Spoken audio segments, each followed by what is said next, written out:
Kita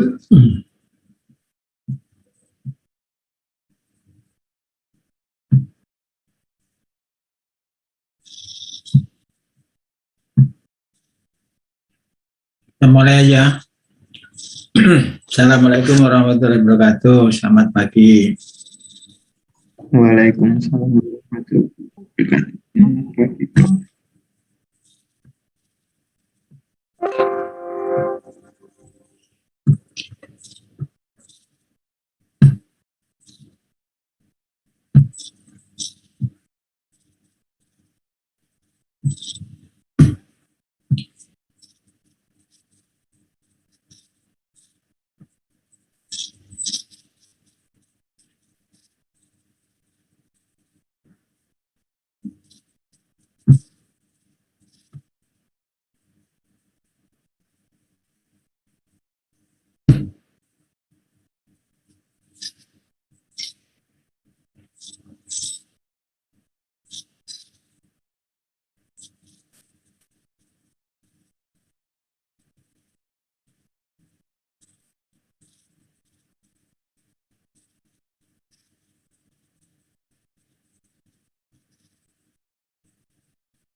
Jadi di bagian kedua dari ilmu manajemen,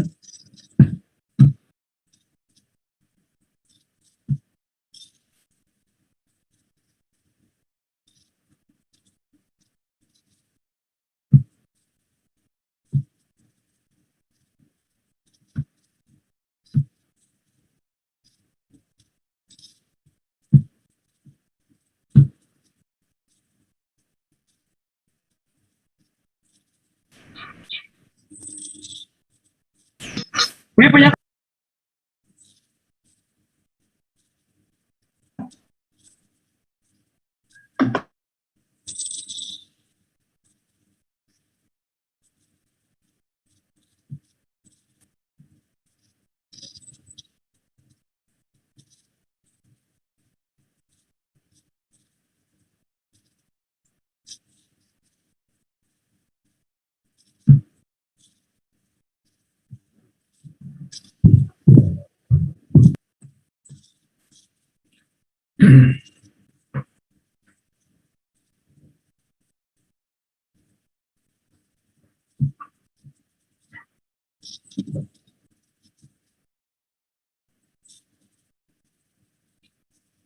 ya tentang organisasi perusahaan ya. Eh, Organisasi atau bagaimana membuat organisasi itu disebut organizing. Kemarin dari kuliah manajemen, prinsip-prinsip manajemen, ya. Yang disebut pengorganisasian atau organizing itu adalah pengaturan kegiatan secara sistematis, ya, sehingga dapat berkontribusi terhadap tujuan perusahaan atau organisasi. Jadi supaya kegiatannya sistematis,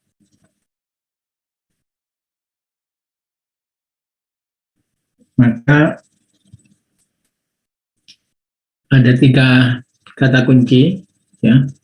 Proses penentuan struktur, ya, untuk mengalokasikan tugas individu dan mengkoordinasikan kegiatan menuju tujuan organisasi. Ada 2 pilihan, mekanistik atau organik.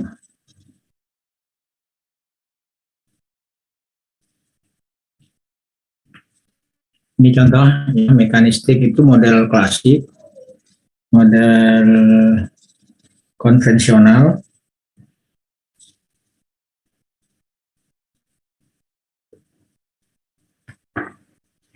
Di sebelah kiri itu adalah model klasik. Jadi sekelompok orang akan dipimpin oleh 1 orang. Nah, sekelompok orang itu bisa 3 orang, 4 orang, atau 5 orang dipimpin oleh 1. Nah, yang memimpin itu nanti dipimpin lagi di atasnya. Ya, itu namanya mekanistik model. Jadi ini biasanya disebut high specialization, ya. Jadi pengelompokan itu sesuai dengan keahliannya. Jadi misalkan bidang pemasaran, ya, bidang teknis, bidang keuangan atau personalia, ya. Rigid, ya, rigid departmentalization, ya. Jadi pengelompokan itu aku, ya. Jadi satu kelompok tidak boleh bukan tak boleh berhubungan, tapi tidak boleh mencampuri kelompok yang lain, ya. Jadi bagian pemasaran itu tidak boleh mencampuri urusan teknis, misalkan gitu. Clear chain of command. Jadi komandonya jelas, ya. Rantai komandonya jelas dari atas ke bawah. Narrow span of control. Nanti saya jelaskan apa yang disebut span of control. Centralization, yaitu terpusat pada 1 orang. High formalisasi, sangat formal, ya. Kecenderungan yang baru itu disebut organic model. Jadi pengelompokan itu tidak harus berjenjang ke atas, tapi bisa seperti cluster. Ya, ini disebut cross functional team, cross hierarchical team. Ya, jadi secara fungsional dia bisa lintas. Ya, secara hierarki juga bisa. Free flow of information, wide span of control, desentralisasi, low formalisasi. Jadi kebalikannya dari mekanistik ya. Itu yang baru. Tapi tidak semuanya berlaku, gitu ya. Artinya bisa aja gabungan ya, gabungan masih ada mekanistiknya, tapi sebagian ada yang organik. Apa yang disebut span of control? Ya, jumlah bawahan yang bertanggung jawab langsung kepada supervisor, jumlah bawahan yang dibawahi, bukan bertanggung jawab, yang dibawahi supervisor. Jika ada 64 pekerja dan 8 supervisor, maka rentang kontrolnya adalah 8. Jadi artinya setiap satu supervisor itu membawai 8 orang atau 8 bawahan. Jika rentang yang diinginkan dari rentang dengan kontrol itu 4, maka jumlah yang sama bekerja akan membutuhkan 16 supervisor dengan 4 manajer. Ya. Teori manajemen lama, maksimum rentang kendali adalah 6. Atau span of control atau rentang kendali. Untuk teori manajemen yang baru itu bisa lebih besar, bisa 15, bahkan bisa sampai 25 bawahan per supervisor.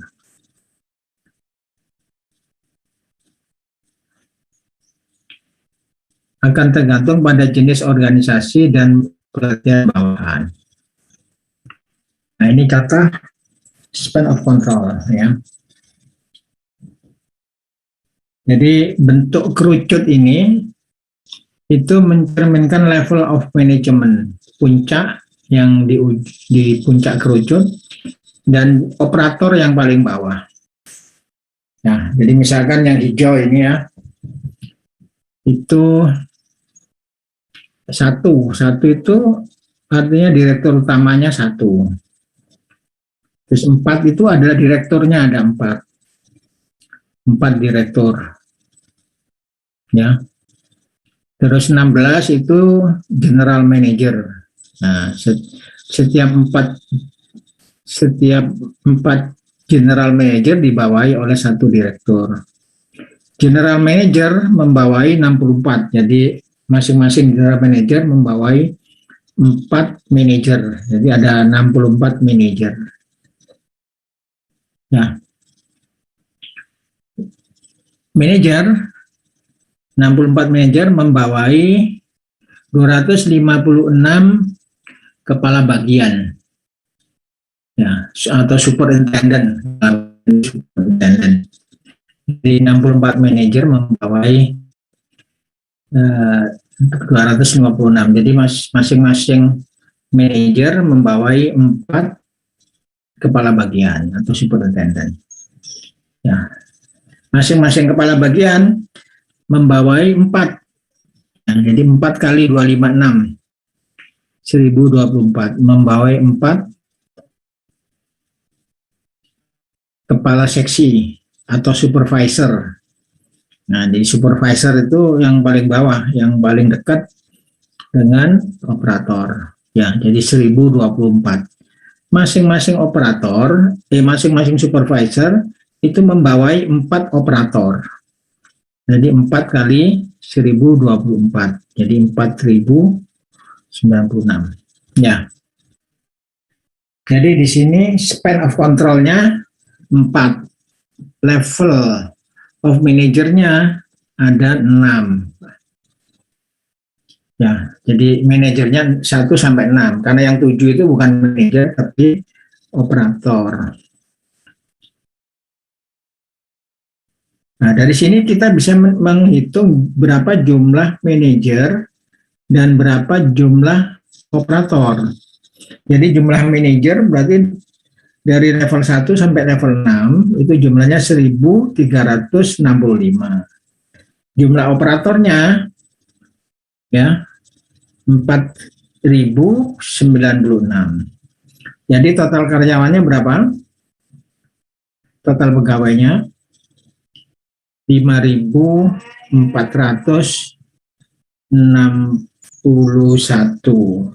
ya. Jadi saudara bisa memperkirakan jumlah pegawai ya, jumlah pegawai yang terdiri dari manajer atau bagian manajemen dan bagian operator ya. Jadi kalau 1.300 banding 4.000 ya, kira-kira 1:4 ya. Ini span of control adalah 4. Nah, span of control ini termasuk span of control yang tinggi. Ya, karena level organisasinya ada 7. Ya, manajernya 6 level. Ya, jadi rantainya panjang. Ya. Ini seperti di PT Petrokimia Gresik seperti ini, ya. Mirip ya. Level. Jadi di Petrokimia Gresik itu ada direktur utama, di bawah direktur utama itu ada direksi, di bawah direksi itu ada general manager, di bawah general manager ada manager, ya. Di bawah manajer ada kepala bagian, di bawah kepala bagian ada supervisor atau kepala seksi, ya. Di operator itu sebenarnya ada juga yang memimpin, tapi memimpin antara operator itu namanya kepala regu. Jadi setiap operator ada kepala regunya karena ada shift. Ya, ini belum dihitung shift. Ya, kalau dihitung shift berarti 4.000 itu dibagi 4. Jadi sekitar 1.000 ya, 1.000 yang masuk gitu ya. Ya, yang 3.000 gantian nanti ya, jadi 1.000 gitu. Kalau ada shift, karena shift itu kan 3 ya, shift pagi, shift siang, sama shift malam. Tapi ada satu shift yang istirahat. Nah, nanti berputar yang gantian, yang shift pagi besoknya masuk shift siang, besoknya lagi dia masuk shift malam, besoknya lagi dia libur off. Nah, itu berurutan. Jadi yang pagi nanti geser ke siang, siang geser ke malam, malam istirahat. Yang istirahat kemudian masuk pagi. Tuh. Sebelah kanan itu span of control-nya 8. Ya, jadi satu direktur utama membawai 8 general manager misalkan. Ya, tanpa direksi lagi. Ya. Terus general manager membawai 64 manajer. Di satu manajer membawai 8. General manager membawai 8 manajer. Terus 64 manajer membawai supervisor, masing-masing 8. Dan masing-masing supervisor membawai 8 operator. Ya. Jadi operatornya sama 4.096, tapi jumlah manajernya karena levelnya cuma 4 level itu hanya 585. Ya. Jadi apa? Akan menghemat gaji. Ya, gaji manajer kan mahal ya, lebih mahal dari gaji operator. Jadi kiri dan kanan jumlah operator sama, gaji operatornya sama, tapi pengeluaran gaji untuk manajer itu lebih sedikit yang kanan. Karena jumlah manajernya 585 ya. Hampir nggak sampai separuhnya ya. Nah, itulah yang namanya span of control. Ada pertanyaan di sini?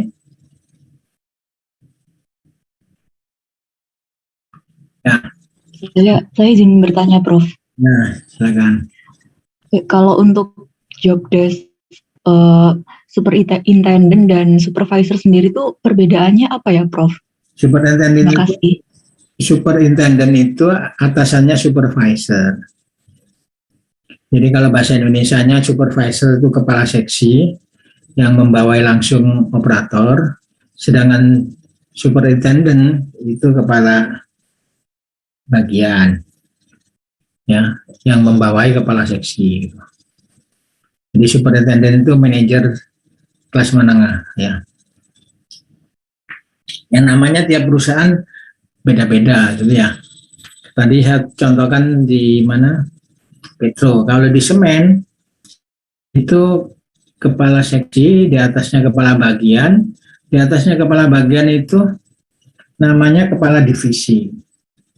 Jadi dia tidak menganut istilah manajer, di kepala divisi.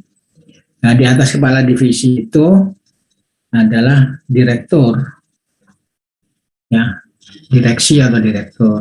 Nah, di atas direktur adalah direktur utama atau CEO.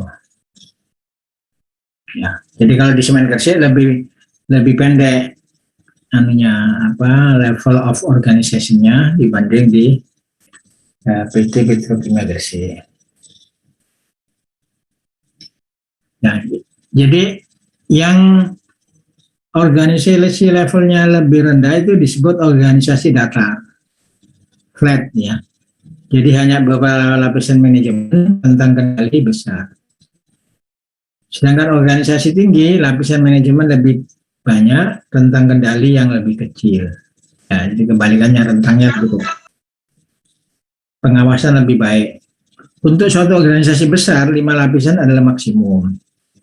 Sebuah organisasi yang tinggi memperlambat pengambilan keputusan, menyediakan supervisor yang lebih banyak, mestinya gitu.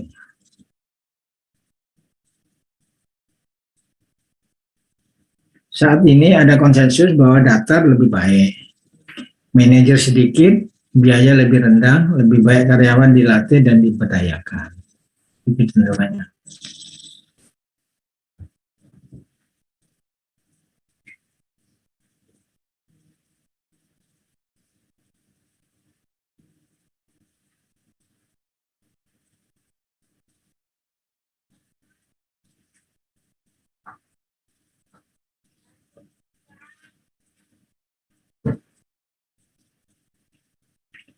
Ya, sebuah organisasi datar mengurangi kemungkinan untuk miskomunikasi.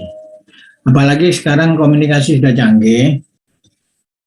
Ya, ada internet, ada HP, macam-macam itu, sehingga rentang kendali yang besar tidak ada masalah.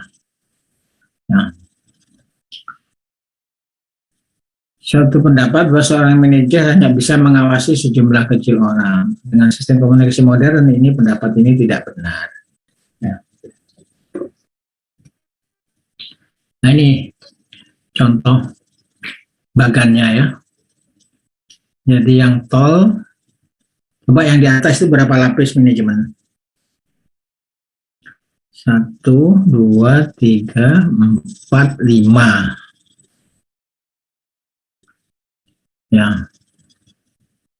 Kalau yang paling bawah itu disebut operator, berarti cuma 4. Kalau yang bawah itu flat. Jadi sales eksekutif langsung manajer, ya. Manajer membawai supervisor gitu. Ya.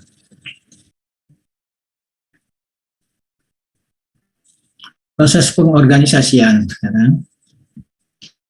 Jadi untuk membuat organisasi itu melakukan identifikasi dan klasifikasi pekerjaan. Jadi misalkan saudara bangun pabrik ya, misalkan pabrik biodiesel, ya, saudara identifikasi pekerjaannya realnya apa? Mulai dari operatornya, misalkan bagian teknis. Ya, bagian teknis itu butuh berapa operator? misalkan di bagian esterifikasi atau bagian pre-treatment, bagian transesterifikasi, bagian spiration, bagian drying. Nah, itu masing-masing ada satu grup operator, bukan satu operator, satu grup operator. Karena kerja 24 jam itu minimal ada 4 operator kalau sendirian. Ya, 4 itu shift, 3, 1 off. Ya. Nah, itu identifikasi ya, kebutuhannya dan klasifikasi tadi ya. Jadi butuh bagian teknis berapa, bisa dihitung. Kemudian bagian pemasaran, ya, bagian umum atau bagian personalia, ya. Jadi itu pengelompokan pekerjaan. Kemudian menyiapkan pihak yang akan menangani pekerjaan, jadi menyiapkan orang-orangnya, rekrutmen. Ya, rekrutmen itu bisa benar-benar karyawan baru yang belum punya pengalaman, tapi bisa merekrut orang yang berpengalaman. Baik itu karyawan maupun manajer. Jadi manajer itu tidak harus dari bawah, bisa merekrut dari atas. Ya kan ada lowongan direktur pabrik gula misalkan, ya ada itu. Jadi seorang direktur tidak harus dari bawah, bisa direkrut di level atas. Bahkan sering terjadi pembajakan manajer. Orang manajer yang sukses di satu perusahaan maka jadi incaran oleh perusahaan lain. Gaji yang lebih tinggi, fasilitas yang lebih baik, nah manajer itu akhirnya keluar, pindah ke perusahaan lain. Ya, jadi ini termasuk menyiapkan pihak yang akan menangani. Yang empat, mengetahui wewenang dan tanggung jawab serta melakukan pekerjaan. Jadi ada pembagian tugas atau job description. Menyusun mekanisme organisasi, ya ini buat strukturnya tadi. Ya, jadi perancangan struktur formal, ya, pengelompokan aktivitas, dan pendelegasian tugas dan wewenang. Itu termasuk proses pengorganisasian. Ya. Tahapan pengorganisasian merinci seluruh aktivitas atau pekerjaan, ya, pembagian pekerjaan dan pengorganisasian pekerjaan. Ya, pembagian kerja sinergi dari individu-individu, ya, divisi labor, division of labor atau buruh atau karyawan. Terus bagian organisasi menggambarkan pembagian kerja, rantai perintah, tingkatan manajemen. Bentuk bagian organisasi ada yang bentuk piramid, yang sederhana dan jelas, bentuk horizontal, aliran dari kiri ke kanan, ada bentuk lingkaran, penekanan pada hubungan antarjabatan. Ini yang organik tadi. Ya, pembentukan departemen berdasarkan fungsional, ya, ada yang berdasarkan divisional. Ya, sambil contoh, semen Gresik sama petrokimia Gresik. Ya. Jadi kalau PT Petrokimia Gresik itu lebih divisional. Sedangkan pada semen Gresik adalah fungsional. Apa bedanya? Ya. Contoh ya, kalau di semen Gresik itu manajer pabrik, ya, manajer pabrik itu di bawahnya kepala divisi, ya. Kalau di semen Gresik, ya, atau setingkat kepala divisi lah, ya. Kalau di Petrokimia Gresik itu manajer. Manajer itu kepala pabrik, ya, kepala pabrik. Jadi kalau di Petro, kepala pabrik itu berdasarkan pabriknya. Ya, jadi misalkan pabrik asam sulfat, pabrik pupuk ZA, pabrik pupuk urea, pabrik pupuk NPK itu manajemen berdasarkan divisi, ya, divisi produk, ya, jadi berdasarkan divisi produk, semen apa petroleum. Ada juga divisi wilayah.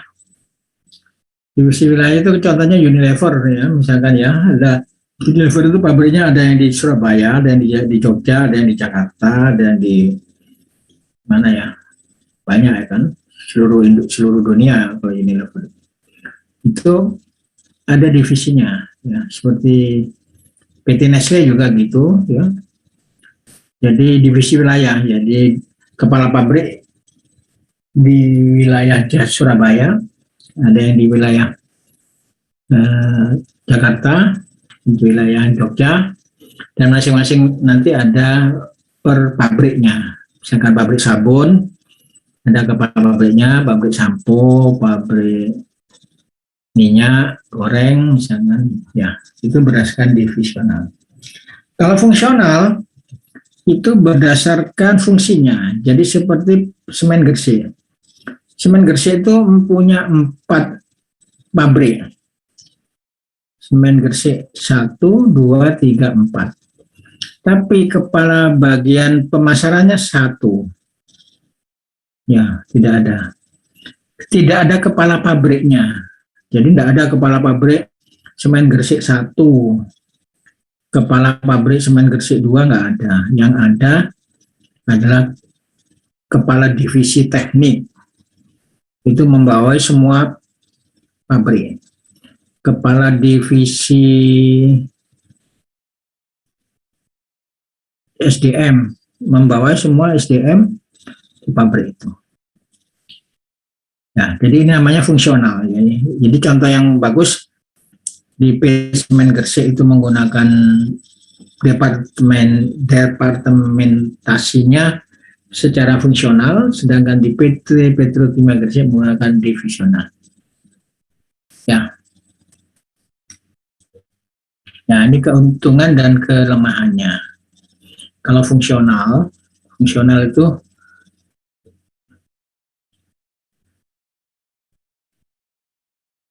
yang ini tadi, yang fungsional itu yang seperti Semen Gresik. Menjaga kekuasaan dan kedudukan, kebaikannya, spesialisasi, sehingga efisien, mudah pengawasan dari manajemen puncak. Kelemahannya dapat menciptakan konflik antar fungsi yang ada. Ya, jadi bisa saja fungsi pemasaran, fungsi teknis di pabrik 1 sama pabrik 2 misalkan, ya. Kadang pabrik 1 itu banyak problem, pabrik 2 nggak ada problem, sehingga manajernya, bagian teknisnya tidak banyak pekerjaan. Tanggapan datang lambat karena berjenjang, pandangan anggota sempit, kurang inovatif, namanya. Nah, ini contoh fungsional, ya. Sedangkan divisional ini presiden direktur, manajer umum divisi alat rumah tangga, manajer umum divisi komputer, ya. Jadi sesuai dari produksinya. Nah, di masing-masing itu ada bagian personalia sendiri, bagian produksi sendiri, bagian keuangan sendiri, bagian pemasaran sendiri, ya. Ya. Jadi divisional itu bisa disebabkan karena keanekaragaman produknya. Seperti itu kan produknya aneka ragam. Kalau semen kan sama semua. Ya. Jadi kalau yang sama semua itu cenderung menggunakan fungsional. Kalau yang aneka ragam produk, apalagi aneka ragam wilayah, ya, itu menggunakan divisional. Struktur divisional, kelebihan memungkinkan tanggapan yang cepat, pengembangan strategi yang khas, tanggung jawab dan prestasi kerja jelas, divisi mana yang laba atau rugi. Nah, jadi bisa dibandingkan. Ya, kalau di Semen Gresik nggak bisa kok kompetisi ya dalam pabrik semen 1 sama semen 2, semen 3 nggak ada, ya. Kalau di ini bisa kelihatan mana pabrik yang untung. Misalkan pabrik fosfat lebih untung dari pabrik asam sulfat misalkan. Pabrik NPK yang paling menguntungkan misalkan. Jadi kelihatan. Sehingga kalau mau mengembangkan pabrik itu berdasarkan pada divisi divisi yang paling untung. Ya, misalkan sekarang divisi pabrik NPK itu ditambah pabriknya, jumlah pabriknya. Kepala pabriknya tetap satu, tapi jumlah lain pabriknya ditambah. Ya, bisa ada 4 atau 6 sekarang. Kelemahan memungkinkan konflik di antara tugas-tugas dan prioritas-prioritas, kurang jelas delegasi wewenang manajer divisi, masalah alokasi sumber daya dan distribusi ini hampir sama. Kemudian struktur organisasi lainnya ada struktur organisasi proyek, yaitu pembentukan tim untuk tujuan khusus panitia. Jadi kalau proyek itu umurnya pendek, ya jumlah karyawannya juga tidak banyak, ada target yang harus diselesaikan, misalkan proyek pembangunan pabrik baru misalkan. Kemudian yang tadi yang mekanistik disebut struktur organisasi matriks, kawan yang punya 2 atasan, bisa lebih 2 atasan. Rantai perintah pertama ada fungsional, vertikal, rantai perintah 2 adalah lateral atau horizontal. Ya. Secara umum, struktur organisasi itu dikatakan lini dan staff, line and staff. Ya, line. Kalau line saja itu tanpa staff. Apa maksudnya? Kayak ini namanya line and staff ya. Jadi direktur membawa manajer, manajer membawa superintendent, superintendent membawa supervisor. Antara direktur ke manajer itu line namanya. Jadi satu garis komando. Ya. Manajer ke superintendent itu lain, ya. Nah, sedangkan di dalam direktur ada sekretaris. Bukan sekretaris direktur ya, sekretaris perusahaan. Ya. Kalau sekretaris direktur itu kan pegawai ya. Kalau ini ada strukturnya sekretaris perusahaan. Ya, kalau di ITS misalkan ya, rektor. Rektor itu bawahnya siapa? Bawahnya rektor itu siapa? Wakil rektor dong. Siapa? Dekan. Dekan. Bawahnya dekan. Bawahnya dekan apa? Kepala departemen. Kepala departemen, ya. Nah, sekarang wakil rektor itu masuk apa? Wakil dekan itu masuk apa? Karyawan, Prof. Bukan staff, ya. Itu namanya staff. Sekarang ditambah sekretaris ITS, sekit. Itu staff semua. Jadi semestinya wakil rektor itu tidak bisa memerintah dekan. Bahkan tidak bisa memerintah kepala departemen.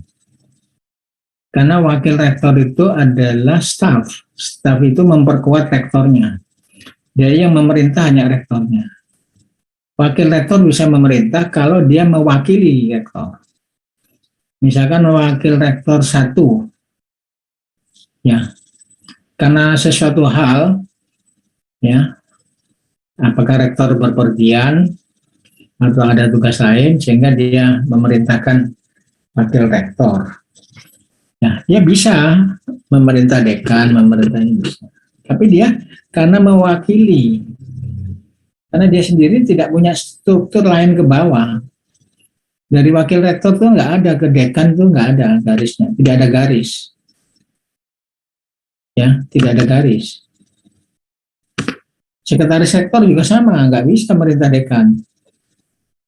Bukan sekretaris rektor ya, sekretaris ITS, ya, sekretaris ITS. Ya, tidak bisa. Ya, boleh kirim surat boleh, tapi memerintah atau menyuruh itu tidak boleh ya. Jadi yang boleh itu yang garis, ya, garis ke bawah. Ya. Jadi staf itu fungsinya memperkuat. Ya. Kalau di kementerian itu ada yang disebut staf di kementerian apa? Misalkan Menteri Pendidikan,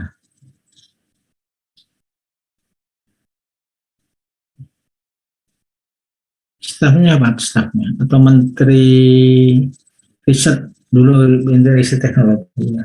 Menteri BUMN, ya. Deputi, ya. Jadi deputi itu staf, ya. Di kementerian itu ada deputi.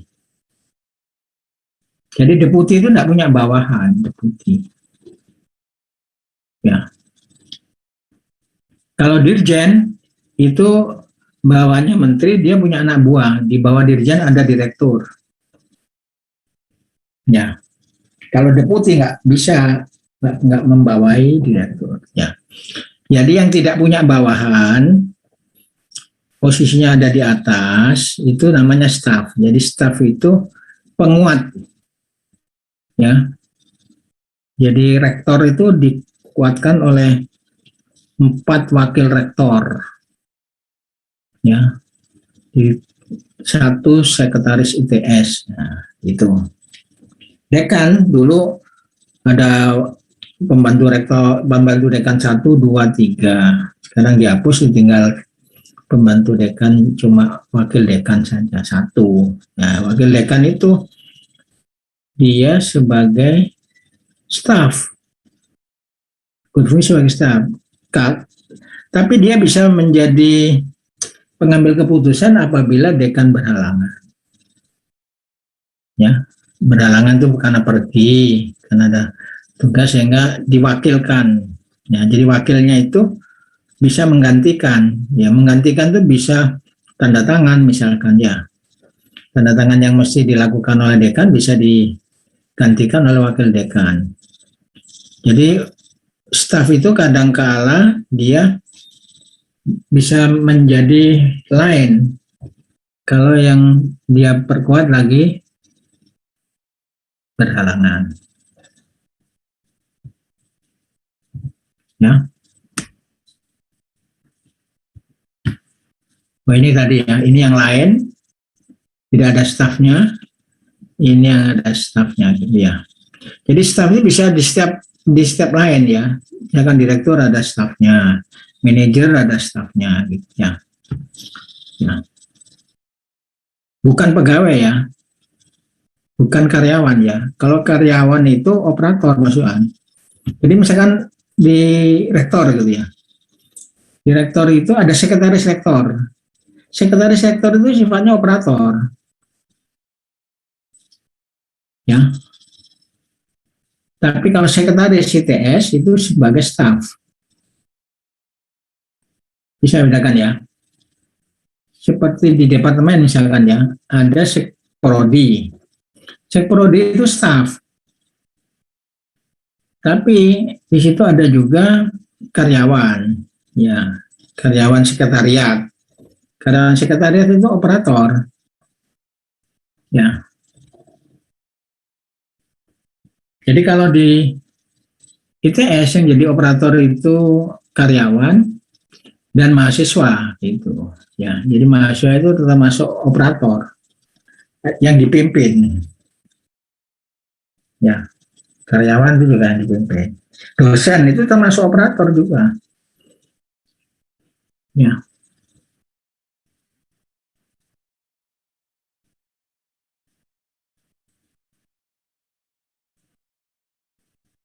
Ada pertanyaan sampai di sini? Pemahaman tentang staff, line and staff. Saya mau bertanya Ya.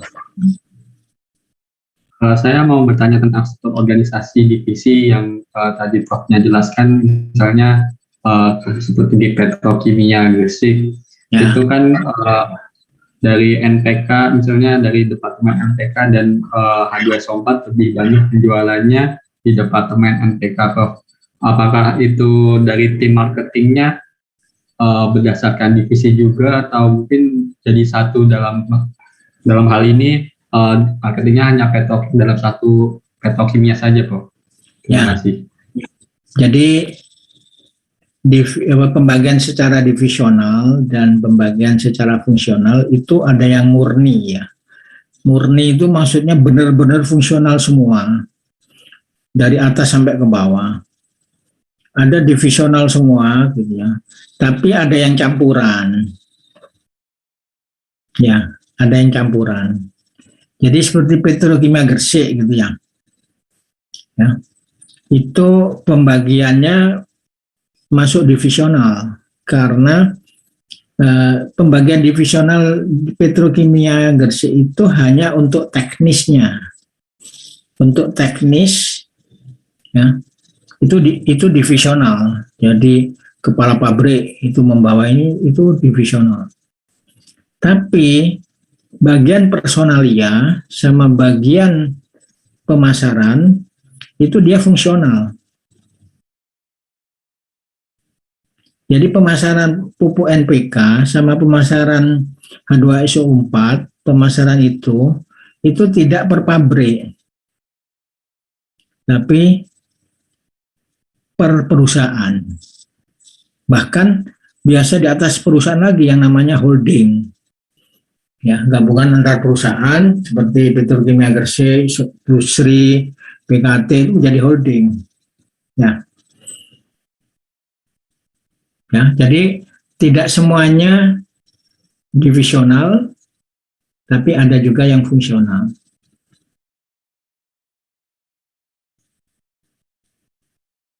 Tapi ada seperti Unilever.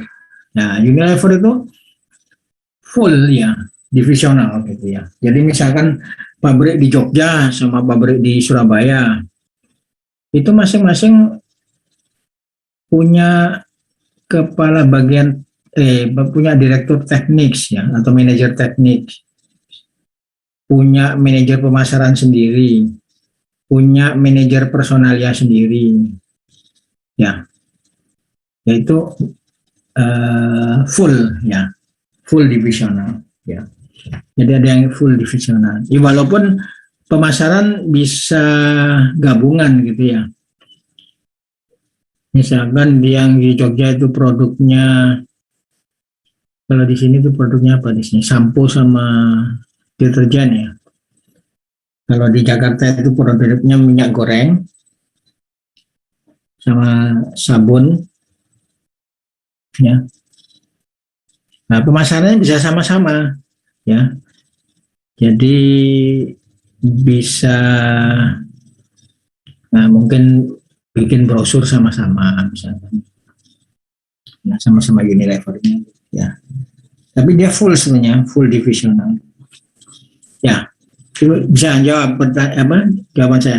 Saya jawab pertanyaan tadi. Ya, baik. Terima kasih, Prof. Ya.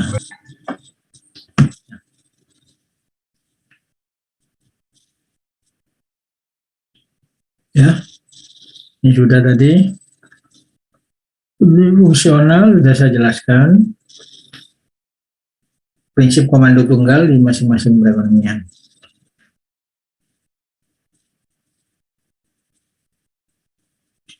Kalau organisasi militer itu termasuk fungsional apa divisional? Misalkan TNI gitu.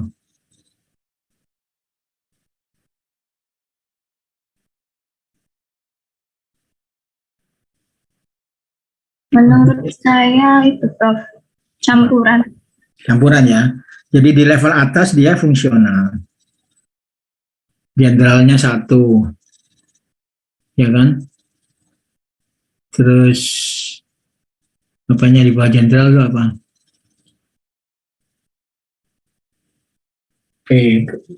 Kayak Kapolri gitu ya. Kepala staf Angkatan Darat. Di bawah kepala staf itu nanti ada organisasi yang fungsional, tapi ada divisional. Jadi misalkan per provinsi, per kabupaten, bahkan sampai per kecamatan.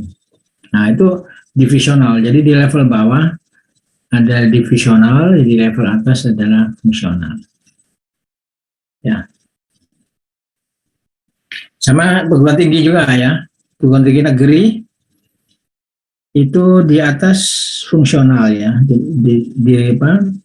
Menteri Pendidikan membawai dirjen, dirjen membawai direktur. Nah, direktur membawai perguruan tinggi, ya, perguruan tingginya itu divisional.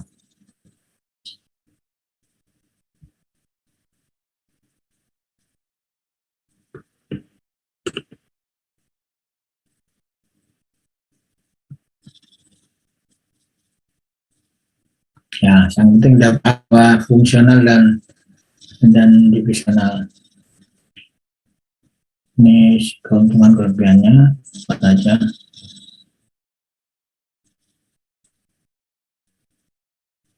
Ini contoh tadi, kita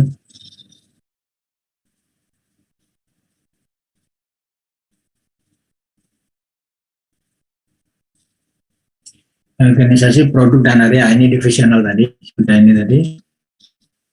Nah ini contoh real ya, ini termasuk divisional apa fungsional ini? Ini lupa ini pabrik apa ini ya. Jadi ada direktur, di atas direktur dewan redaksi. Dewan redaksi itu termasuk direktur utama. Itu dibawahi rapat umum pemegang saham dan dewan komisaris. Jadi komisaris itu adalah penguat rapat umum pemegang saham. Ya, jadi merupakan wakil. Komisaris itu wakil dari rapat umum pemegang saham. Kalau di pemerintah, komisaris itu ditunjuk oleh pemerintah, karena pemerintah itu sebagai pemilik saham terbesar. Ya, jadi rapat umum pemegang saham kalau misalkan BUMN itu ya pemerintah, menteri yang menetapkan direktur Semen Gresik siapa itu menteri. Ya, tapi melalui rapat umum pemegang saham. Ya, maksudnya wakil pemerintah, menteri. Itu wakil pemerintah, menteri itu. Makanya misalkan direktur Pertamina siapa yang ganti? Ya, menteri. Sebetulnya itu penggantiannya di rapat umum pemegang saham yang nanti dihadiri oleh menteri. Ya. Komisaris juga sama. Komisaris itu ditunjuk oleh rapat umum pemegang saham. Ya. Jadi pimpinan perusahaannya tetap direksi atau direktur utama. Direktur utama punya direksi. Nah, ini punya anak perusahaan. Ya, nanti di anak perusahaan itu punya direktur sendiri gitu. Ya. Jadi ini lain ya. Jadi lainnya itu bisa ke bawah, bisa lainnya itu ke samping karena ada anak perusahaan. Ya. Nah, managing director ya, ada direktur di situ, ada deputi. Ya, deputi itu stafnya ya, yang nggak punya orang. Membawa direktur pemasaran, direktur operasi, direktur engineering, direktur keuangan, direktur personalia. Ya. Jadi nanti kalau saudara membuat struktur organisasi, saudara susun ininya, ya bisa niru dari yang sudah ada, atau bisa mengidentifikasi dari perusahaan atau pabrik yang saudara rancang. Ya. Jadi ya, direktur utama itu membawai 2 direktur. Nah, dari direktur itu memiliki kepala divisi, 2 divisi, ada yang 3 kepala divisi. Masing-masing kepala divisi membawai kepala bagian. Ya. Jadi cara gambarnya juga nggak kelihatan seperti tadi ya, seperti piramid. Sebetulnya kalau digambar ya piramid sebetulnya. Cuma kalau digambar piramid nanti memanjang ke samping ya. Ini kan sebetulnya piramid juga bentuknya ya. Satu direktur membawai 2 divisi. satu divisi ada yang membawai 3 kepala bagian, ya. Tapi juga di sini direktur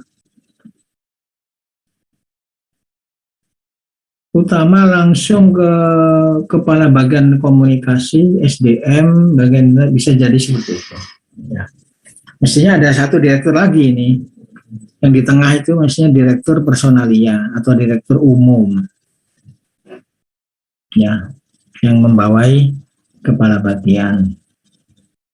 Ya, jadi seolah-olah di sini tidak ada direktur, tidak ada kepala divisinya untuk yang bagian komunikasi perusahaan, bagian SDM, bagian seolah-olah nggak ada itu. Nah, jadi ini memang campuran gitu ya, strukturnya nggak rigid seperti piramid, bisa seperti ini. Ya, ini contoh, ini real ini. Saya lupa perusahaan apa, tapi ini diambil dari salah satu perusahaan.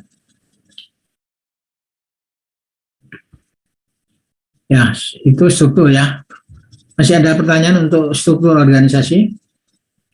Saya Pak izin bertanya. Ya, silakan.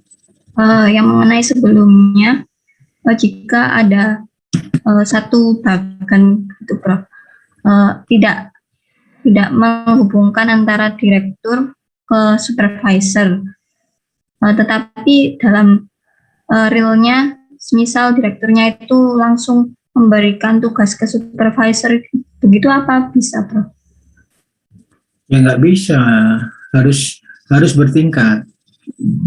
Itu namanya melangkahi.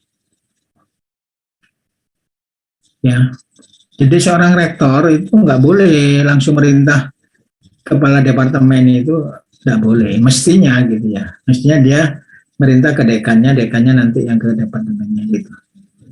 Kalau itu namanya melangkahi. Secara birokrasi melangkahi, kecuali kalau kondisi urgent ya. Seorang presiden memerintah wali kota itu nggak boleh, ya, kecuali urgent.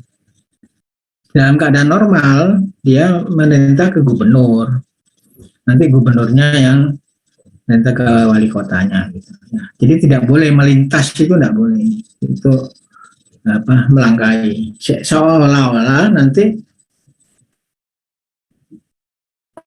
manajemennya nggak dipakai. Kalau seorang presiden langsung memerintah wali kota, soal gubernurnya nggak dipakai, dilangkahi namanya.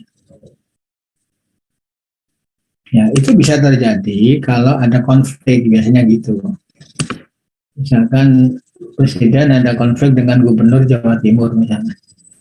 Nah, dia memerintah wali kota tanpa lewat gubernurnya. Itu pernah terjadi. Itu kan keadaan khusus, artinya yang tidak normal. Kalau normal harusnya mengikuti struktur, harus bertingkat.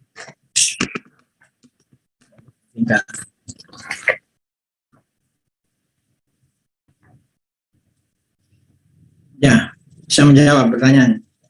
Ya, bisa Prof. Terima kasih. Sekarang saya tanya, kalau setelah menetapkan struktur nanti kamu akan menetapkan gaji, gitu ya? Gaji ya. Untuk perusahaan kan harus menentukan gaji nanti untuk ngitung biaya. Itu gimana cara ngitung gaji? Kalau kayak gini misalkan ya, ini gaji yang paling tinggi, gajinya siapa? Pemegang saham. Ya salah. Gaji paling tinggi itu dewan direksi. Pemegang saham tidak digaji.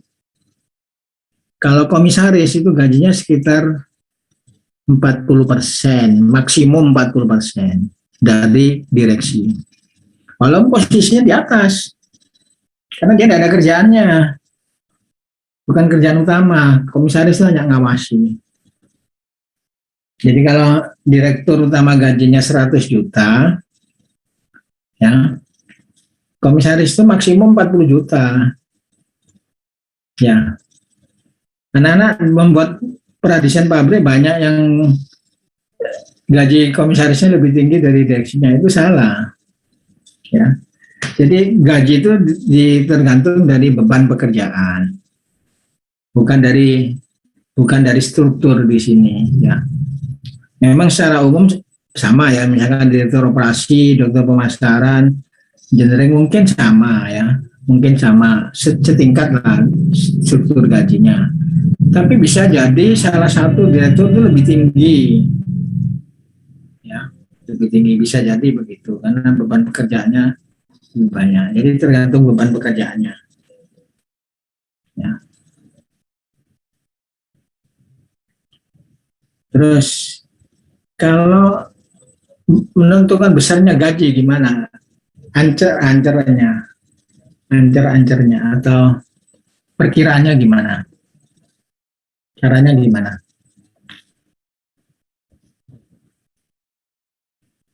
Kan enggak tahu, kan enggak punya info ya. Misalkan gajinya direktur semen Gresik itu berapa? Ada yang tahu? Kan enggak ada infonya ya. Tapi kalau gajinya direktur Microsoft, gajinya direktur Apple, gajinya direktur Citibank, itu ada, sudah bisa lihat di Google Finance atau di Yahoo Finance, itu ada berapa gajinya direktur Microsoft itu, direktur Amazon misalkan, berapa gajinya, tunjangannya berapa, ada itu, bisa dilihat gitu ya. Tapi direktur semen Gresik, direktur petrokimia nggak ada di internet. Ya. Walaupun mereka menyatakan perusahaan terbuka, tapi persoalan gaji nggak dicantumkan. Jadi yang tahu ya yang kerja, ya yang kerja di sana. Gitu. Nah sekarang bagaimana cara menentukan gaji? Misalkan gini, misalkan saudara membuat pabrik biodiesel, terus dihitung jumlah karyawannya, misalkan ada 100, ya manajernya ada 30 misalkan gitu. Gimana menentukan gajinya? Pertama, acuannya kalau untuk operator adalah UMR. Ya. UMR itu operator. Kalau manajer mesti di atas UMR, nggak ada manajer UMR. Mesti kelipatan dari UMR. Ya. Cuma besarnya berapa manajer itu? Misalkan ya, pabrik semen Gresik, direktur semen Gresik itu gajinya kira-kira 200 jutaan. Direktur utama ya. Direksinya ya 150 jutaan. Per bulan gitu ya. Belum termasuk tunjangan itu. Termasuk tunjangan bisa lebih. Nah, tapi direktur semen Gresik, petrokimia nggak sebesar itu. Semen Gresik 200 juta, tapi petrokimia cuma 100 juta atau 125 juta. Ya.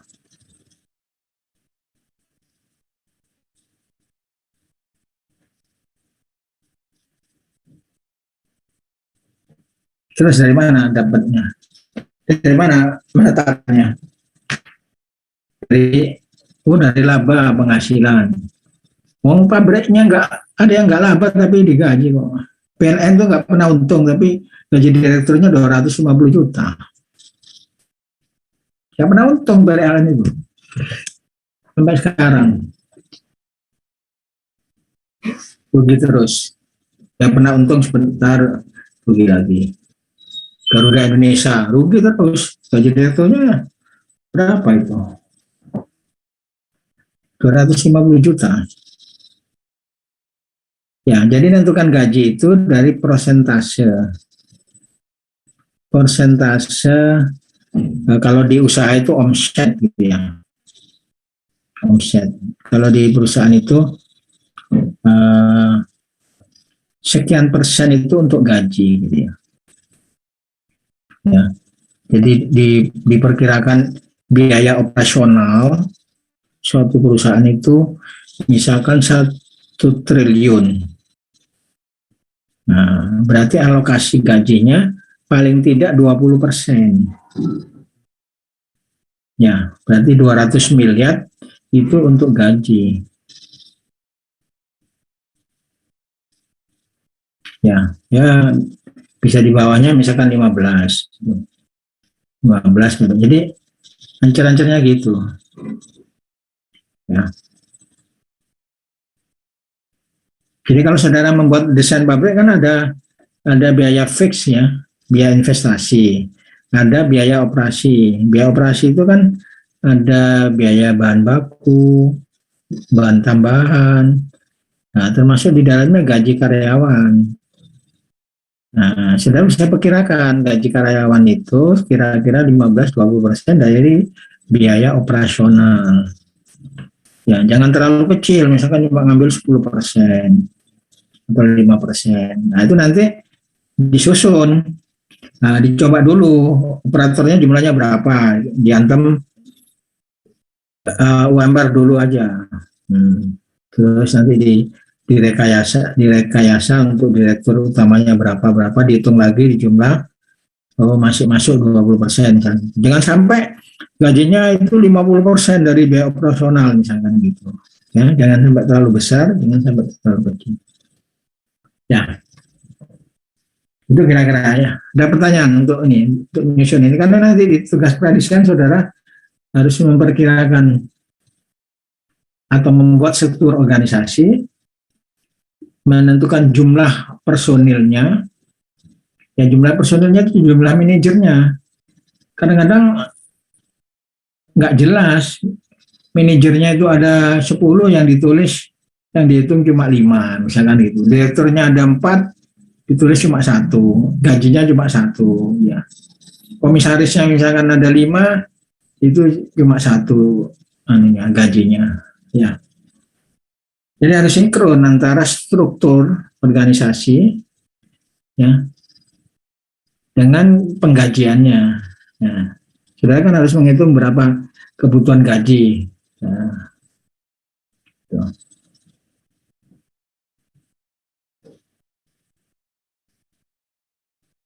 ya, ada pertanyaan sampai di sini? Ada ya, saya lanjutkan.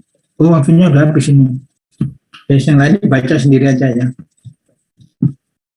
Jadi ini ya proses penyusunan personalia gitu ya. Ini apa macam-macamnya gitu ya.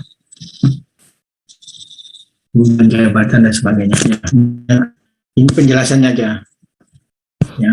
Jadi bagaimana rekrutmen orang-orangnya ya, bisa di seleksi, bisa lewat mengambil promosi dari bawah, dinaikkan jabatannya ke atas dan sebagainya ya. Ada seperti itu aja intinya itu. Ini kan di tugas pradesain kan ada ini ya, cuma ini di ilmu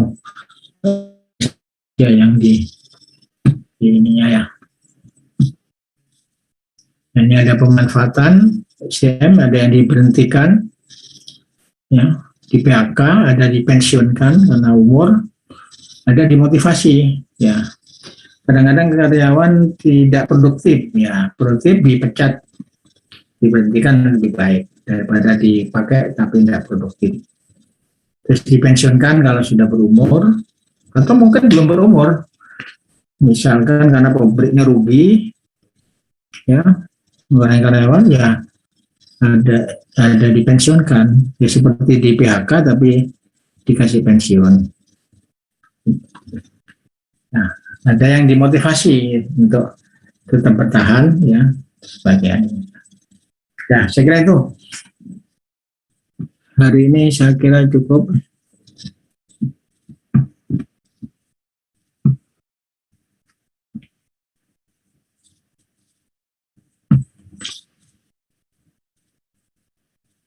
Permisi Prof, izin bertanya. Ya, boleh. Untuk ini enggak tentang pelajaran yang tadi Prof, tapi untuk presentasi untuk kelompok berikutnya. Itu kan kami dapat bagian estimasi harga alat ya Prof. Oh, belum saya ajari, nanti saya ajari dulu. Oh begitu. Minggu Prof. depan, minggu depan nggak presentasi, minggu depan saya kasih kuis. Oh baik Prof. Iya. Terima kasih Prof. Presentasinya minggu depannya lagi aja, sama saya siapkan tugasnya ya. Oke. Terima kasih ya Prof. Oke, saya akhiri. Assalamualaikum warahmatullahi wabarakatuh. Selamat pagi. Waalaikumsalam. Selamat pagi, Prof. Terima kasih.